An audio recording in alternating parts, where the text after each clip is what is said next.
Hello, Danny. Hello, Henrik. We're finally here. Well, you're there and I'm here, but Yes, if only we could be across a desk with proper mics sharing. that would have been amazing. And I see you have your equipment today as well. You're doing a really professional setup. I'm also I'm very jealous about this setup. So I know what I need to go and do after our conversation today. I need to get a proper microphone. That's the benefits of a hobby. You get to buy kit, and my latest Yes. hobby is podcasting, so I get to Mhm. I get to invest in a little bit of technology. Yes, and of course, for the ones that haven't followed the podcast ownership as well, I do recommend checking that out. It's a lot of good conversations with thought leaders within IT, business, and change. So I think everyone should check that out. But for the ones that haven't watched Behind the Future before, so my name is Henrik Alt. I work for Ardoq, and I'm also the host of this show. And it's basically where we try to have informal conversations with people we look up to, IT leaders, to learn about how they're navigating and managing change within their organizations. And today I'm sitting down with Danny, Chief Digital and Information Officer at London Business School. And we're going to talk about how to create, world-class technology functions, and then also how to lead with purpose. So I just have to say, Danny, I appreciate you taking the time to sit down with me today. Absolute pleasure. Mhm. And we're going to talk about a lot of exciting things today, but maybe the first question, and this is what I really like to answer as well, and try to get answers to, is, what was your first kind of journey within IT? What was your first job when you started? So, so actually, I'll go back a step, but because you said the first journey into IT. So before my job, we were just talking in a team meeting this morning about our first computers. And so I have found a picture of my 8-year-old Danny at a BBC B Micro, with no real idea how to use it, but kind of like, this is natural. This is what we should be doing. And really throughout my whole uh, younger years, up until my first IT job, I was always interested in technology, but wasn't programming or doing anything, particularly complicated. Just business as usual, just using Mm. technology to make things easier. Um, what I didn't realize is that everyone around me wasn't doing that. It wasn't as obvious or as natural to them. At a recent school reunion, one of the guys said to me, he goes, "I wish I'd really got into technology like you had the foresight to do early on." And I'm like, "You're a doctor. What are you talking about?" Yeah, um, and what aspirations did you have? Like when it comes to IT, what thoughts and ambitions did you have? I didn't. I just saw it like I had a bicycle and I had a computer, and I didn't intend Mhm. to win the Tour de France, and I didn't intend to become the number one CIO in the UK. Yeah. It was just kind of tools for fun, Mhm. toys, I suppose. Yeah. And But I still see you have the two hobbies, the bicycle and also IT. yeah, I've got a bicycle behind me. Mm. I'm a retired triathlete, but that's Mm. a story for another day. Yeah. In terms of your longer question, which was my first career in IT, I did a degree. I liked science, I liked maths, and it was just obvious for me that I was going to study engineering. So I did. And then I worked as a year as an engineer during my degree, and I thought, I'm not getting any joy. I'm not getting any joy out of this. So when it came to finishing my degree and getting my first job, I thought, okay, well, what am I going to do? Well, I want something where I can get a job in the center in London that pays well, that's going to be fun and isn't too complicated. Mm. IT, okay. So I applied and I got an incredible opportunity with the leading department store in the United Kingdom called John Lewis Partnership, and Waitrose, a supermarket. And the job was really interesting because they put everybody through a training program, a 3-year training program, which was technical skills, analysis skills, management skills, people skills. So really great investment. And I just thought this is a good way to get in and to learn. And actually, Mm. when it started, you had to be, they've changed it now, but you had to be a programmer. You Yeah. had to, everyone in IT had to start as a programmer. Mm. Um, and I went very quickly through programming because I could do it, but I wasn't very good at it. And Yeah. then into analysis, I could do it, but I wasn't very good at it. And then into project management, and I was good at it. And then I found infrastructure project management, and I'm like, aha, I Yeah. found something I'm better than everyone else at, and that I really enjoy. And I Yeah. sat in that zone, that infrastructure management zone, for 15 years. Yeah. And then also when kind of when you started with John Lewis as well, like what, because today, right, every organization is a technology organization today. Like everyone is leveraging technology in some way or another. And then of course everyone is, looking to go to the cloud and have a cloud adoption program, and they're like everyone becomes more, IT focused and IT intense. But at that time, how was the people aspect of technology? How was that leveraged? Because as you mentioned, right, everyone needed to be a programmer, but today we see more and more people from the business side also being involved on the technology side. So how was that back in the days? I think this would be 2000 to 2008, or 1998 to 2007, 2008. And it was a big IT function. It was 800 people in an organization of 80,000 people with a big mainframe in the basement. It was a very tech centric, but there was definitely the IT and the business. And we still hear that language today, of course, but we also understand about agile teams and multifunctional teams. But I think at the time, the business involvement, the kind of really segmented waterfall approach was very much like that. It's very structured and didn't quite have the level of engagement that you would necessarily want. And occasionally people would move from the business to IT or IT to the business, but nowhere near as much as you would get these days. Yeah, and then through that journey as well, that initial journey in IT, did you have any role models? Did you have any people that, both when it comes to the the infrastructure side, the technical elements of project management as well, but then also the soft skills, the people side? Did you have any people that you could look up to and strive towards as well?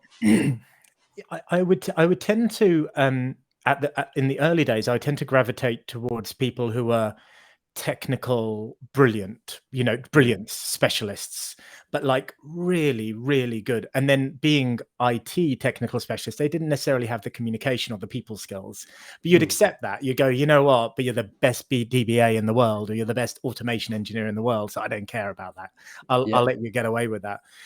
So I think watching those people, I would not that I would ever aspire to be a very narrow specialist. I kind of see myself always as a kind of T-shaped person, so a very Mm, broad set of experience to a certain depth, and then maybe a little bit more depth in some other areas. But I would look at the people and go, well, what makes you feel different? So we had, I mean, our IT director back in 1998, he didn't even have a computer. Just yeah. set the scene on this. He had a PA who would print out his emails and he would write a response. But I remember knocking, when I'd go past his office and the door was always open, and I would say, "Do you have a minute?" He would put down whatever he was working on and just say, "Yeah, please come in, have a seat." And when I think about it now, a junior member of the team, and this was the most senior guy in the tech function of a multi-billion pound organization, and he kind of understood that importance of just creating space and being there and listening. Mm. And so things like that were really important. I think it wasn't until probably the last 5 years where I've had more substantial, I suppose, more substantial role models that I've looked up to. Mm.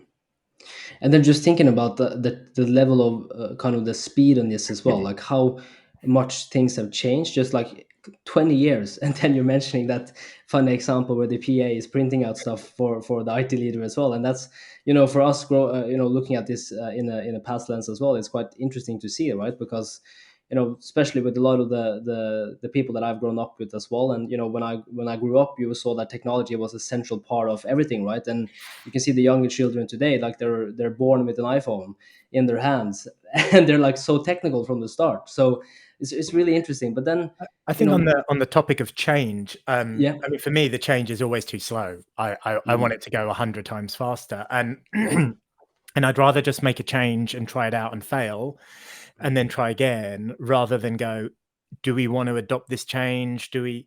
So I remember in 2000, probably 2007, 2006, looking at VMware and virtualization mm, and thinking, why aren't we using this? And the kind of the technicians are like, no, we need to evaluate it, and what's the stability and the reliability and the performance. I'm like, well, why don't you just build something and try it and find out? mm, And I just felt that we were so behind the times and that we weren't keeping up with it. And I remember my first proper IT conference after I'd left, mm, and that would have been around 2007, and they were talking about virtualization. I go, right, this is it. and they showed virtualization adoption was probably like 5% of production Yeah. estates globally. And I'm like, oh, I thought it would be like 95%. Why is everyone taking so long? Yeah. And it's about the kind of being first generation, being really fast. Yeah. And I think that's where I've always had tension around transformation, disruption, just trying it out. What was, don't move everything, but at least try it and see what happens. Yeah. So yeah, I think change is way too slow, Yeah. and I want it to go faster. I'm right there with you. And then also we know that change is difficult, right? We know that change is hard, and goes against like the human psychology of safety, right? We want to have it comfortable, and we want to know the outcome. We want to know what happens. And just to follow up on kind of the lean startup as well with Eric Rice, right? When he talks about instead of working in the back room and waiting for something to be perfect without having any customer experience or Yeah. any customer involvement, like you're sitting and waiting for things to be perfect, but like there's never a perfect resolution. The only way to do something is to get that feedback. So in your career, like how have you been able to communicate that level of urgency, like the burning platform, and getting people to have the same level of urgency as you have? Yeah, it's sometimes it's easy. So I've just started a new role at London Business School, and the dean and the executives are 100% focused on digital transformation, the investment, prioritize it. I even heard at a very senior meeting this week, if we had limited funds and we could only spend it on one thing, it has to be on our legacy technology and our transformation. And this is coming from business leaders. So sometimes that's great. Sometimes people are going, no, you can sweat those servers, you can sweat those assets, it's not a big deal. And actually, I think I remember the first time I cracked that nut, and it was finance director who loved his capex and assets, and we don't want to do big IT investments in the data center. And what I was able to show him was actually the tin, the servers that were in the data center were just a small proportion of the total cost of reliability and supportability and software. And that if we upgrade the hardware, we get more value out of all the other investment that we're making. We consume less power and less cooling. And all of a sudden, everything changed. And for him, signing off new servers was like business as usual. It's like, yeah, that's a good thing. If we're changing the servers, we're doing the upgrade. And it's getting the business to understand the importance of continuous improvement, continuous investment, and not going, I'm going to do a project and now I've paid for my data center, I've paid for my HR system, or I've paid for my CRM. I'll look at it again in 5 years or 10 years. Yeah. So I think it's changing that mindset. And if you can turn it into financial or into risk or really truly business benefit, then that helps a lot. So, and I think that's extremely interesting as well, because one of the biggest, and what I'm seeing as well, like one of the biggest challenges is to get business and IT to communicate to each other, to kind of understand how IT supports the business. But then, just as you said as well, like what is the return of investment of the initiatives that we're making, and how is that actually impacting our capabilities or our overall strategy? But if you look at it from an IT lens, what is kind of how can we involve business earlier? And what are some of your like thoughts on the steps that people from IT, or then IT leaders, architects, whatever it might be, like what are the steps that they should take in order to get that buy-in? And so there are a few pieces here, and one of them is just a fundamental. And I've said this to my current CEO, my previous CEO. You don't need a plan from me. Stop asking me for a plan, please. Why do you even want a plan? Is it just to hold me accountable for what I said I was going to deliver? I can't predict the future. So you're asking me to predict the future, and then you're assessing me on how well I was able to predict the future, neither of which is going to benefit your business. So let's forget the plans for a moment and have a direction. Clearly have a direction, have an architecture, have a strategy. Let's start looking at what is being delivered. What's the business impact? What's the value being delivered? And assess, is that value worthwhile? Is it good? If it's good, then let's keep going. If it's not good, that's okay as well. Let's change it, because we're looking at it in real time. Yeah. So I think that's a really key component is about looking at outcomes and doing continuous delivery, because then you get buy-in. If you say, I need this much money and I 2 years and I'll come back and then deliver you all of the promises in the world, if they've been around long enough, they know they're not going to get all of the promises answered. Instead of giving them 1, 2 every 3 months continuous improvement. And so your question about the rest of the business involvement, part of it is just the language.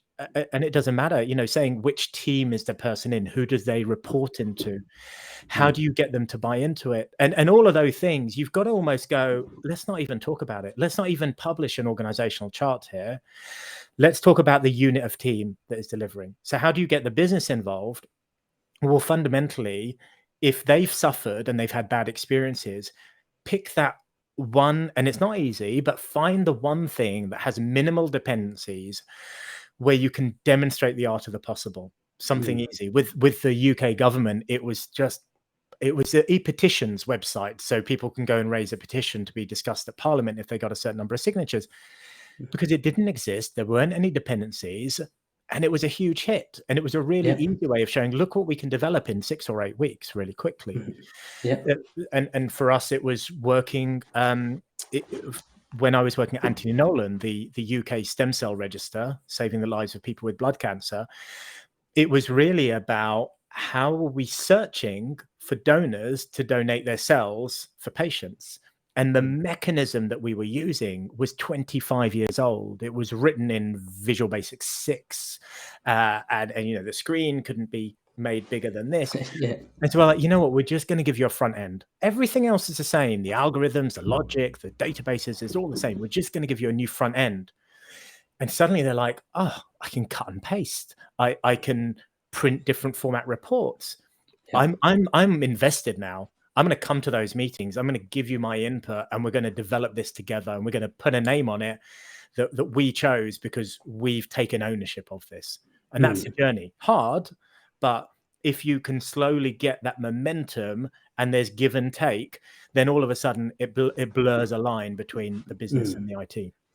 You mentioned something like, which I found really valuable, and I think more and more businesses are thinking about this as well. But like, instead of building a 5-year plan, like a large transformation program at scale, because you said it yourself as well, right? Like, in 5 years there's so many things that have changed, but then you say something that I really like, and that's, but we need to have a direction. Yeah.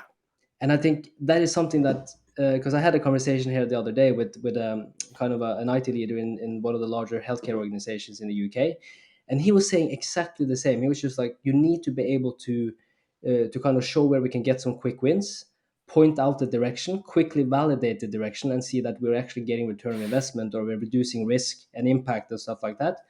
But then also communicating like expectation management, that I can provide you with a large 5-year transformation program, but in 5 years there's so many things that have changed, and it's not really going to help you run your business and run your organization. I can give you a couple of examples. So I've seen organizations where they lack the direction. So what they had is they had steps coming, and they were just taking steps, but without direction. You're going in different, you're going all over the place. And so you go, why do we develop that and then that and then that? It doesn't join up, because there was no vision and there was no direction. So having that direction and people on board. And then the bit about the 5-year plan, I think once there's a vision and there's a strategy, a way I've worked in the past is not to go, and here are the projects and here are the costs and here are the, I don't know. I don't know how much it's going to cost. So let's agree a run rate. Let's agree a spend run rate. And that's the rate at which we spend and we invest and we change, and we continuously assess, is that adding value? Yeah. I like that, and I see that people in the chat are liking it as well. I see we have basically Paul asking a good question. How do you take people along the change journey if you're moving at pace? And I think you answered that in depth as well. You can add some more thoughts on it, but we have another question, which is more around, how do you see security threats and kind of security threats and risks fit into business as usual? Okay. So I'll just give a little bit more on how do you take people along with the change journey. I think I talked from a business perspective. From a technology perspective, it's about setting a direction, agreeing it, and then empowering And that's the key is, okay, now we've got the confidence that we're going in the right direction with the right behaviors. You don't need to come and ask for permission. You don't need to come in and check. Just keep me posted. Show me the demos. Let me know the direction we're going. And if 2, 4, 6, 8 weeks, I think it needs a nudge, and we can give it a nudge. So I think that's how you can do it. If you're moving at pace, sometimes people will get left behind. Sometimes people will not like it. They just won't like it. And sometimes you can say, well, if you're going to be moving at pace with ambiguity, we can do everything that we can to help people on that journey, but sometimes not everybody is going to fit that model. And you've got to be conscious of that. You can't always take everyone with you on the journey. In terms of security, so huge topic, huge topic, and far too often regarded in a box in isolation, and that's no good. It's got to be. So one of the things that I've done in a number of organizations is look at the security maturity. Okay, so how can you measure your cybersecurity, information security maturity on a whole number of paths? How do you integrate it with your data privacy and data protection as well? And then show where the gaps are, where people's involvement is, and then measure progress as you go along. I mean, fundamentally, it's got to be secure by design. It's got to be privacy by design, and you've got to get that into the mindset. But if you can measure it and you can feed back, then you can set some targets and keep things moving. And how are you empowering people through that process as well? Because I'm guessing like a lot of this is to delegate responsibilities, to give them confidence and comfort as well in the job that they're making, and you're giving them that safe space to actually test out things. And I think that's also something around when it comes to leading with purpose as well. But like how do you provide that safe space to continuously learn and continuously change? It's an excellent question, and it is, fundamentally it's I suppose the key turning point in the last few years has realized you can't do it all yourself. And it depends on your size of organization, but sometimes you can try and do everything yourself. And realizing that if you can get the best people and you can get the best people empowered, and you know who the best people are? They're the people already in your organization. They're the people who know the business and the operating model and the problems and the customers. And how can you train them and empower them and encourage them? And we do that through data literacy apprenticeships or software development apprenticeships, and really invest in there. And then creating a space where you can be challenged. And part of being challenged is not just being open to questions and answering them, but it's also going back and saying, I got that wrong. I made this assumption. I got it wrong. So we're gonna change. I've changed my mind. I've listened to you. You've got to be vulnerable and show that you're fallible, and that's really key. So if you can do that, that helps a huge amount. Yeah. Spot on. And I'm really passionate about this, as you're probably going to hear. But what they often talk about, right? And Ray Dalio as well, he talks about like radical transparency, radical honesty, and then being able to put your ego aside, right? To be able to look at it from an objective perspective. And us is actually sharing a very interesting perspective, which is probably challenging if you look at the human condition, and that is, subjective elements often create friction. So how do you get people to, to look at it from an angle that is the most, objectively possible truth, but then also looking at it from that there's people with different opinions, respecting, and then also finding a way, right? Yeah. So you need friction. You need tension. If I had a team of people that just agreed with me on everything that I did, then we're all walking off the mountain, off the edge of the cliff, not the mountain, together. Where's the challenge? But you also have to have a respect for sometimes, okay, I've heard all the options. I've had to make a decision here. So it's about getting that balance. So yeah, having that challenge is really important and really healthy, and listening to the customer, listening to divergent opinions. And also, and this I've been conscious of, right from the beginning, from school, and this is something the whole world could really do with, if you go into an argument not willing to change your position, then don't bother even having the conversation. Because what's the point of it just to reassert yourself? You can just go and do that on social media if you want. You've got to be willing to listen. And I know when I've hit the spot of a great relationship with a peer is when we go in and we're both so open that we end up switching positions, right? So we come in with two opposing arguments. We hear each other's arguments and go, I agree with you. I go, well, hold on. No, I agree with you. Now we're on opposite sides of the argument again. Yeah. And then we come back, we meet in the middle, we take a decision and we go with it. But as a kind of a CDIO, or a chief information officer, or just a kind of a, you don't need to be a manager or a leader, but just like, how do you work on that? Like, how do you work on always making sure that you're open to other people's opinions, and you're open that you might be wrong? Like, is this something that you can practice, that you can train? Yeah, 100%. It's all about listening. So I felt that I wasn't good enough at listening, not good enough at being inquisitive and asking. So I created a podcast, which forces me to sit there and listen, not deviate, not get distracted. I have to sit there and I have to listen to the guest, and I have to continue asking open questions to take them on that journey, which 2 years ago I would have found really hard to do. And I recently did a really great training course called the Alt Mba by Seth Godin. And there's a lot there about listening, about helping people see the things that they can't see, opening up their blind spots, and challenging in a coaching style. Not challenging with you're wrong and I'm right, but Yeah. challenging with why do you think that? And what if you tried it the other way? And those behaviors. So my investment in my own personal development, my next stage is going to be training to be a coach, because I think those skills are so important to help listen, to help open, and to be a better leader. Oh, I like that. And then also, for the ones that have heard episodes before, we often talk about like 2 ears and 1 mouth, that you should be listening twice as much as you're speaking yourself, maybe more as well. But we have another, yeah, we have from Joseph as well. Like, he says that security is now a foundation of business and not seen as an overlay or a silo. How do you help align security requirements with delivering the day-to-day business?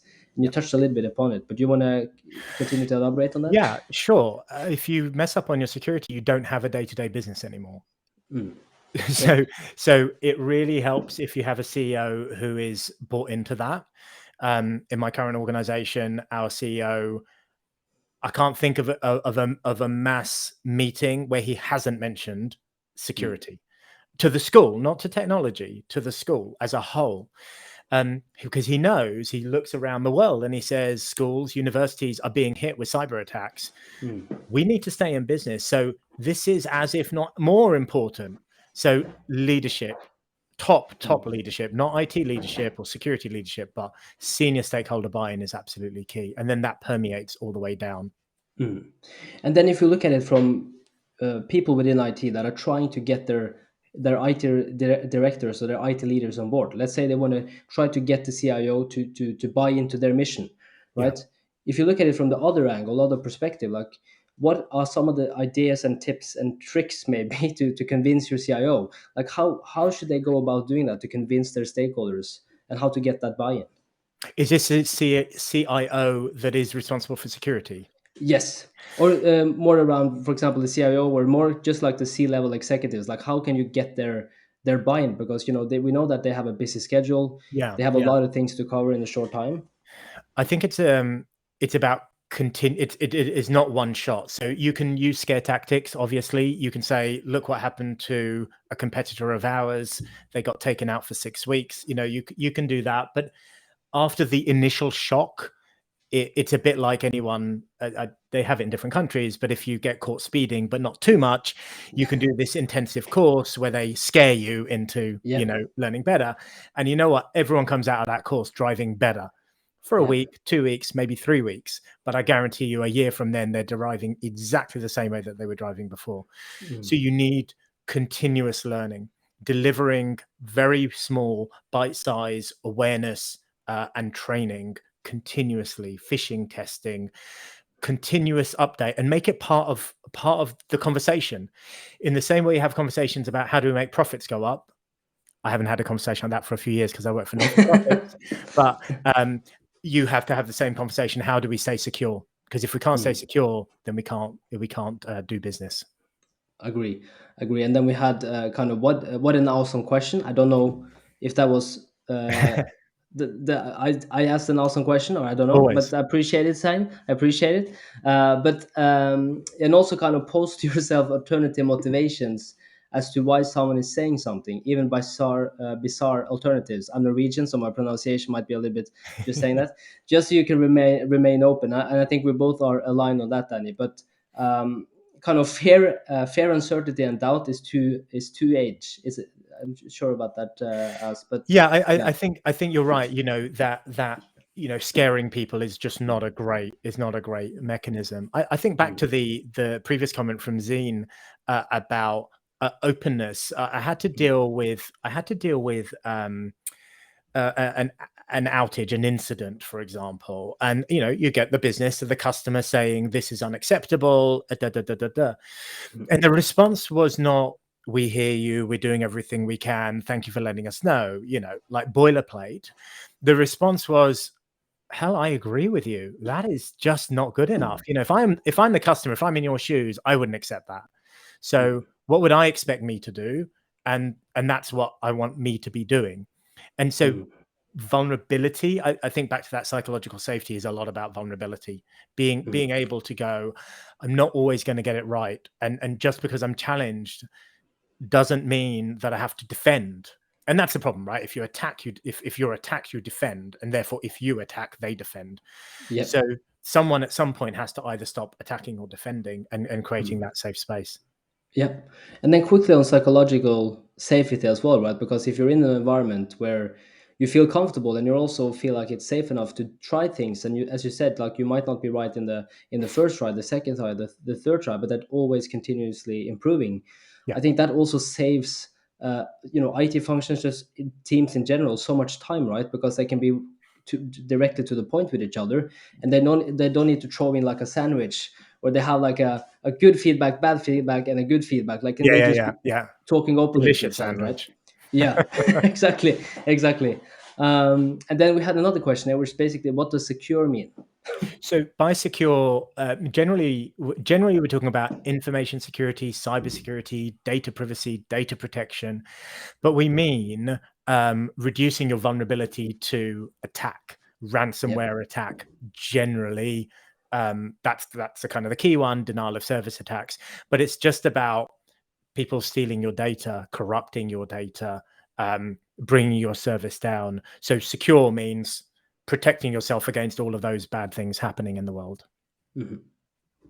And if we look at where we are today as kind of as a society as well, that is continuously growing in complexity as well, what are some of the skills that you think humans should develop? As you mentioned, you've done a couple of courses now with Seth Yeah. Godin, now looking to become a coach as well. Like, what are some of the expertise and skills that humans can develop? Because we can't compete with technology in itself, but it doesn't mean that that's going to replace humans. It's just going to make our work more efficient.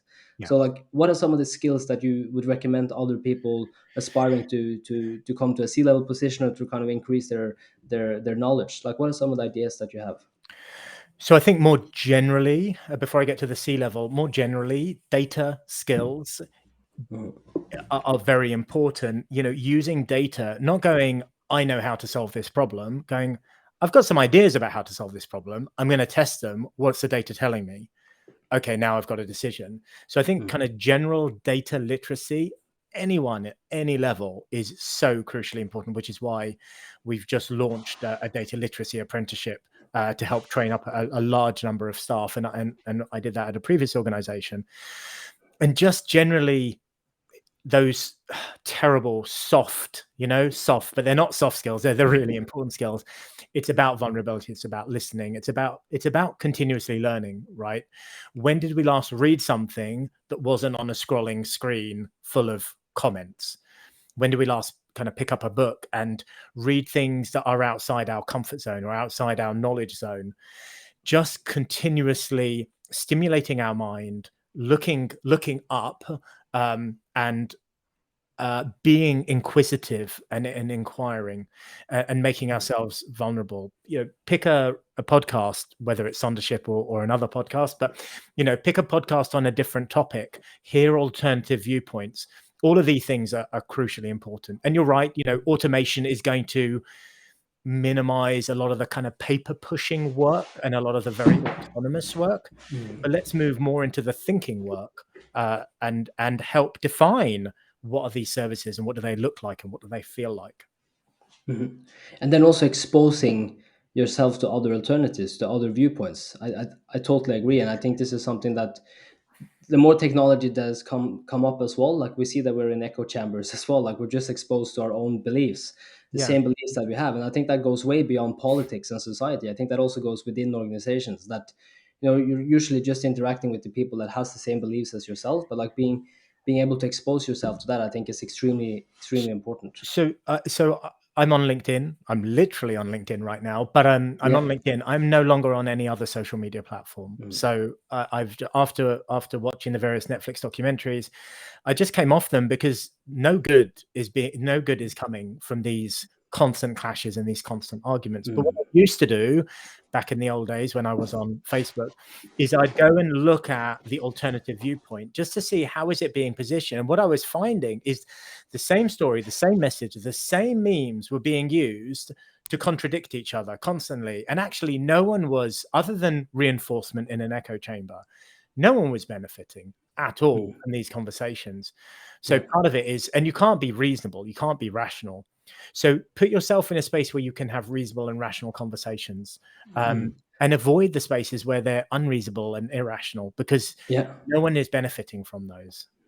So out of curiosity, and of course, removing social media, that means that you're also removing a lot of distractions, Yeah. right? But how, like through the pandemic as well, and I know you're working from home now, right? So like how have you kept yourself productive? Like how does a like an optimal work environment and a work day for you look like? So for me, I log on at 9 o'clock and I log off at 5 o'clock. Absolutely, just draw a line. I do not need to work until 10 p.m. and round the clock. It's just not healthy. You're inefficient. You're not doing a good job if you have to put in 10, 15 hours a day. I know it's easier said than done, but the reality is if you can't do it in your 7 hours, I take my lunch breaks. You do exercise and get fresh air. These are the kind of fundamentals. And then if you're not binging on Netflix, and you got to try and moderate that as well, especially in pandemic times, then are you reading? Are you learning? So I did a course. I launched a podcast. I wrote blogs on LinkedIn. These are things that I thought I can't do those. That's not in my skill set. And I think they're too difficult. So I'm going to try it. And I tried it. And some of them I enjoyed and some of them I didn't enjoy. But I just think keep yourself active and keep reading. Absolutely keep reading. I'm reading a lot of books about business and about behavior. And so the other day I'm like, I need to rest my brain. I'm going to go and read some teen fiction, right? Wizards and dragons. And I picked up this book 2 weeks ago. And after a few Amazon orders, I'm now over 1,000 pages through and go, you know what? I haven't read a fiction novel for at least a decade, if not two. I really enjoyed that. And I kind Yeah. of feel quite refreshed as a result of doing it. So just constantly be kind on yourself. Yeah. Take time. I think I said to you before we started, my energy last year was really high. I was listed as the #1 CIO in 2020, and I did a lot of conversations like this. And my energy was like, let's go, go, go. By the time I got to Christmas, I was like, I'm exhausted. I just need to wind right down. So even now, Yeah. actually, in the evening, I switch my phone off after I finish work, and I don't look at it again until the following morning. And that takes some doing, but it helps reduce that pressure, that mental pressure. And Yeah. you've just, the key, I've said it before, you just be kind to yourself and be kind to others. Yeah, and I think it's so refreshing to hear that from an executive like yourself as well. That you have a very impressive career, but also hear you say that you need to take care of yourself. That you need to log on and log off, and like you need to have that work-life balance. I think a lot of people will find that comforting as well. That they don't need to be that superhero that works 15 hours a day and are just hustling and hustling and hustling and hustling Yeah. and grinding, and then never stop to charge their batteries. And this is something I've been struggling a lot with myself, to kind of make sure that you have that that clear kind of barrier or that clear line between when you're working and when you're not working. Because I can see it myself. I turn off all my notifications. And you know Yeah. what? If you're working 15 hours a day, you're inefficient. And if you're doing 15, why aren't you doing 20? Why aren't you Yeah. doing 25? Why aren't you doing 30? Why stop at 15? There is a natural limit there, right? That Yeah. sleeping and eating and breathing. So Yeah. why you've got to get that balance of, you know, a third living, a third sleeping, and a third working, maybe.